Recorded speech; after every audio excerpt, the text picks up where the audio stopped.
శూన్యమంటే ఏమీ లేనిదని అనుకుంటారు, కానీ మీరు అనుకునేది రాంగ్. శూన్యమంటే కనిపించని ఖాళీలో దాగి ఉన్న పరిపూర్ణత. ఇది నాశనం కాదు, ఇది అసలైన ఆదికాలం. ఈ బ్రహ్మాండంలో ఏవి పుట్టకముందే ఉన్న మూలస్థితి. ఇక్కడే మనం వేదాల్లో దాగి ఉన్న ఒక పరమ రహస్యం గురించి తెలుసుకోవాలి. వేదాలు స్పష్టంగా చెబుతున్నాయి, మీరు శూన్యాన్ని నిజంగా అర్థం చేసుకుంటే మీరు ఆ బ్రహ్మాండాన్ని అర్థం చేసుకున్నట్టే అని. శూన్యము అనగా ఏమీ లేనటువంటి స్థితి, అనగా ప్రాణమే లేనటువంటి స్థితి. కానీ మనస్సు ఉంటుందో?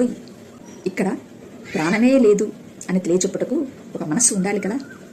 ఇక్కడ ప్రాణమే లేదు, ఊపిరే లేదు అని గ్రహించుటకు మనస్సు మాత్రం ఉండాలి సుమా. అనగా ప్రాణం పోయి తెలివి తప్పని క్షణములో అంత దూరము మనం ప్రయాణించగలిగినప్పుడు అక్కడ ఉన్నవాడు ఎవడో, బ్రహ్మాండమంతా ఎవడి యందు దాగి ఉన్నదో, దేవుడి ఆలోచన ఏమై ఉన్నదో, దేవుడి యొక్క సంపూర్ణ స్వభావము ఎవడి యందు నిక్షిప్తముగా దాగి ఉన్నదో వాడు దర్శనమవుతాడు తప్పకుండా.